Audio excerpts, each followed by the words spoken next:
सरकार योजना रोचे किंतु ताहार सुजोग पाई पारु नाहंती छात्र छात्री माने। मु गोटे दृश्य देखैबी आज जिलापाल कार्यालय सम्मुख रही ए दृश्यटी देखंतु जो भिन्नक्षम झीटी रही एवं भिन्नक्षम झीटी रही सत्वे सी कॉलेज रे जो सर्टिफिकेट देवारे सी जो दिन पंजीकरण कर सर्टिफिकेट 6 ରୁ 7 मास हो गला किंतु आज पर्यंत तार सर्टिफिकेट मिल पारुनी एवं सी कॉलेज रे जॉइन हो पारुनी। ये होउचंती पात्रपुर अंचल ये झीटी रही छात्री जनक रही एवं सी डिजाबिलिटी रही एवं तांकर 40% रही डिजाबिलिटी सर्टिफिकेट एवं सी जितेबाला कॉलेज रे निजर पंजीकरण करिसेंती कॉलेज रे जितेबाला रजिस्ट्रेशन करिसेंती कॉलेज रे पाठ पढ़िबा पाई किंतु से कॉलेज रे तांकर सर्टिफिकेट आनिबा पाई बाध्य करा जायतिला किंतु तांको पाखरे जो सर्टिफिकेट रही ताहा 40% रही किंतु तार पंजीकरण पुनः पंजीकरण करबा पाई जो रिन्यूअल करबा पाई से माने पुनी थरे आउथरे एप्लिकेशन टी पकाइथिले किंतु ता परवर्ती समय रे 6 ରୁ 7 मास बीती गले सुद्धा तांकर सर्टिफिकेट आसी पारुनी एवं सी प्रथम लिस्ट जाई सेकंड लिस्ट जिबा परे एबे वेटिंग लिस्ट रे अपेक्षा करिसंती सर्टिफिकेट जदी न आसीबो तांकर भविष्य अंधार होई जिवो। तो ए छात्री जनक संगे सीधा आलोचना करबा जे कोन रहितिला आपनकर असुविधा काहेकि आपन कॉलेज छाड़ दे कोन मैं कॉलेज रे जॉइन नै करनो। मो दीपांजलि प्रधान ए वर्ष मु मैट्रिक परीक्षा देथरे पूर्वरु हैंडिकैप्ड सर्टिफिकेट पाए रिन्यू करथिले 8 मास हे गलानी आसनी मो कॉलेज रे एडमिशन हे पारुनी। को कॉलेज रे पढुचो? ठीक आ वो भी बादपुर रे पढुचली एबे कॉलेज पाए हैंडिकैप्ड सर्टिफिकेट माउटे एडमिशन हे। को कॉलेज रे फॉर्म पकेचो? Chikiti college Chikiti science college रे। यस सर्टिफिकेट जदी काहे कि मिलुनी आज पर्यंत? मु रिन्यू करथिले 2 मास कोई 9 मास हे गलानी और आसनी। जो सर्टिफिकेट आपनकर थिला से सर्टिफिकेट रे आपन जॉइन हेलेनी डेट पळैतिला तापरे आपन को कॉलेज जॉइन करूनी ना ए ऊपर कोन से अधिकारी सह आलोचना करिसंदी कि? हां का संगे सीडीएम संगे आलोचना करिते कोन कहउछन से 2 मास पर देबी बोले 9 मास हेलानी और आसीनी सर्टिफिकेट। आपनकर तो एबे प्रथम लिस्ट बाहरी पड़लानी प्रथम पर्याय द्वितीय पर्याय भी सरीलानी। हां सरी गरा किंतु मो हैंडिकैप्ड सर्टिफिकेट लागे मु कॉलेज एडमिशन नै पानी। जदी आपन को सर्टिफिकेट आउरी मास भीतर जदी न मिली परिबो ताहाले आपनकर कोन हबो? मो ए वर्ष बहुत बात हे जो मो पाठ पढि पारिनी। जिलापन को कोन कहिबे आपन निवेदन सरकार को कोन कहिबे? मो 7 तारिख लास्ट डेट अछि जदी 7 तारिख होई तो मो हैंडिकैप्ड सर्टिफिकेट तते चली आसीला मु जॉइनिंग हे पारी ना ना ए वर्ष मो देखंतु ये विडंबनार विषयटी रही ए छोटिया झीटी रही छात्री जनक रही से भविष्य देखिथिले किंतु आज तांकर भविष्य अंधार करबा पई जाउचंती। ए जो सीडीएम रही ए जो स्वास्थ्य विभाग रही से आज पर्यंत तांकर सर्टिफिकेट 9 मास बीती गलानी तापरे मध्य सर्टिफिकेट सेमान को प्रदान करा जाई पारुनी एवं जहा फल तार शिक्षार जो पढ़िबा पई थिला भविष्य थिला ताको अंधार घेर को ठाणी दैचंती। तो एठी भूल रहिला कोठी जेतेबेले स्वास्थ्य विभाग अधिकारी देइथिले जो डिजाबिलिटी सर्टिफिकेट देइथिले ता 40% थिला एवं जेतेबेले तार सर्टिफिकेट को रिन्यूअल करबा पई दिया जाईची काहे के 9 मास बीती गलानी तार सर्टिफिकेट हेई पारुनी एवं मु कैमरामैन को कहबे पुणी थरे से छात्री को देखेबा पई ए छात्री जनक कांद कोहबरा कांद मुहरे कहउचंती जे सार भविष्य अंधार हेबा को जाउची। ए लास्ट डेट रही 7 तारिख काहे कि 7 तारिख पर्यंत आसिला ए कथाटी एवं द्वितीय पर्याय सरी गलानी एबे वेटिंग लिस्ट रे रही जदी वेटिंग लिस्ट 7 तारिख रे तार जदी सर्टिफिकेट न दिया जाए ताहाले कॉलेज रे से जॉइन होई परिबनी। सेति दायी किए रहिबो ना जिला प्रशासन रहिबो ना सरकार रहिबे सेति एइटी गोटे प्रश्न रही एवं आउ किछि जनक सह आलोचना करबा से अधिकारी जनक कोन कहिले आपण जेतेबेले गले जेतेबेले मो झियो को नै सर्टिफिकेट आनिबा को जाइथिली तो 31 तारिख लास्ट थरो जाइथिली 31 तारिख ए मास गला मास 31 तारिख जाइथिली ताबरे सीडीएम पाको डायरेक्ट गलारु से कहले जे एठी हमर किछि काम नै जहा करबे से हेल्थ डिपार्टमेंट करबे तापरे आमे सेठी पुणी गलो हेल्थ डिपार्टमेंट गलो। हेल्थ डिपार्टमेंट कोन सीडीएम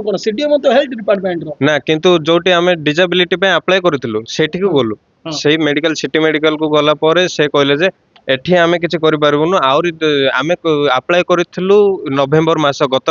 वर्ष नवेम्बर मास रे अप्लाई करथिलु हेले भी आज अगस्त मास हलानी किंतु सर्टिफिकेट न मिलियो जगु झोटरो माने एडमिशन कोठी पानी फर्स्ट अटेम्प्ट गला हे पालानी डायरेक्ट रिजेक्ट हला तार admission direct result second attempt रे जतबेले पकाले सेतबेले डिसेबिलिटी सर्टिफिकेट मागले सेतबेले भी डायरेक्ट माने रिजेक्ट हला एबे पुणी वेटिंग लिस्ट रे बाहर वेटिंग लिस्ट जदि भी एबे भी जदि सर्टिफिकेट तार न मिले एबे तो पूरा वर्ष पूरा खराब जीव से प्रशासन को एति अनुरोध विलंब आगु जो सर्टिफिकेट आसला 10 ରୁ 15 दिन भितर सर्टिफिकेट पलि आसला ठीक टाइम रे किंतु 9 मास हेलानी सर्टिफिकेट आसीनी से जो से झीर लाइफ बर्बाद हवा उपरे सब प्रशासन को एति अनुरोध तार सर्टिफिकेट तुरंत करके देले से जिलापाल को भेटिले कि आज जिलापाल जेहेतु मीटिंग तांकर थिला भेटी पारलुन किंतु आमे नेक्स्ट थर जदि चाहबू भेटी पारले आमर जो असुविधा अछि तांको पाखरे रखि परबो से असुविधा देखो आपण गोटे अनुष्ठान तरफ आछन से झील को साहाय्य हाथ बढ़ेबा पई कोन कहबे काहे आज पर्यंत एमि पारुनी समस्त पाखे जिंदी आइडेंटिटी कार्ड थाउची सेमती दिव्यांग मानक प्रति गोटे आइडेंटिटी कार्ड थाउची जोटा कि पिला को माने चाकरी क्षेत्र रे पाठ पढ़ा क्षेत्र रे सबुजा क्षेत्र रे माने भत्ता मधुबा व्यंजन जाओ झीर असुविधा होची माने पिलाटा कॉलेज रे आवेदन कला किंतु ताको डिजेबल सर्टिफिकेट मांगले डिजेबल सर्टिफिकेट तार डेट पळैछि डेट पळे रिन्यूअल पय तांगे तो 8 मास आगुर दैछन ना किंतु से सर्टिफिकेट जदि पिलाटा दैथांदे ताले से पिलाटा आज कॉलेज माने जाई मिसचों देखि आमे बारंबार कलेक्टर सब कलेक्टर आगुर एजा माने डिजेबल माने सर्टिफिकेट पय बहुत असुविधा होचन दिली कहि हम कलेक्टर सब कलेक्टर विभिन्न अधिकार सीडीएम एसएसपी डिपार्टमेंट कोन कहले से हां तांकर कहले कि हमर गोटे वेबसाइट अछि ओनली वन वेबसाइट तन करी सेडा हे पारनी आउ दिन को 20-25 टाका होची रे आउ जदी हबो ताले आगु आमे किपरि हबो ता आमे करि देबो कि विचित्र कथा रही एठारे देखंतु जिला प्रशासन रो जो सीडीएम ऑफिस रही कार्यालय रही जो कार्य करुचंती जो डिजेबिलिटी सर्टिफिकेट पंजीकरण रो करुचंती एवं ताकू पूर्णांग दउचंती से किंतु आज पर्यंत सर्टिफिकेट को करि पारिले नाही जहा फल आउ मात्र हाथ में रहा 4 ରୁ 5 दिन रहा से छात्री भविष्य साथी खेलुंट तो आमे भी आशा करूँ जिला प्रशासन और सीडीएम को आम चैनल माध्यम अवगत कर दौचु जे ये छात्री जनक 9 मास आगु जे एप्लाय कर जो डिजेबिलिटी सर्टिफिकेट पूर्ण रिन्यूअल किंतु आज पर्यंत 9 मास कहीं रिन्यूअल करा जाइनी एवं गोटे छात्री बारंबार अभियोग करुचंती जे मु जॉइन हेबी कॉलेज रे कारण मोर सर्टिफिकेट न नेले मते कॉलेज जॉइन करू नाहंती एवं प्रथम पर्याय शेष सरीची द्वितीय पर्याय सरीची एवं वर्तमान वेटिंग रही प्रतीक्षार समय आसीगलानी मात्र आ 5 दिन मध्य सर्टिफिकेट आज पर्यंत दिया जाइनी एवं अधिकारी जो लोक मैंने कहते जो संस्था से लड़ुची मुक्त आकाश रोचे से हाथ बढ़ई सी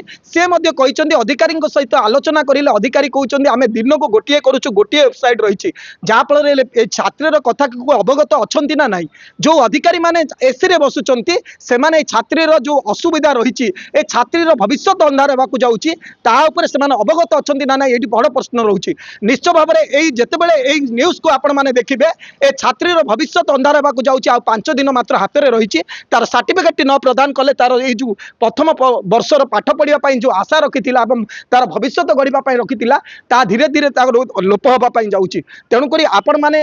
यथाशीघ्र जो सर्टिफिकेट प्रदान करिसेंती तार सर्टिफिकेट देले से जाई जो चिकी रही पात्रपुर कॉलेज रे जॉइन हेबो एवं तार जो डिजेबिलिटी सर्टिफिकेट को रिन्यूअल कर दियंतु एवं तार भविष्य उज्जवल करंतु प्रशासन पाखे एतिकी मध्य से निवेदन करिसेंती आम तरफ आम निवेदन करुचु यथाशीघ्र तार सर्टिफिकेट प्रदान कले से जाई कॉलेज रे जॉइन हेबो एवं तार भविष्य गढ़ी तोलिबो।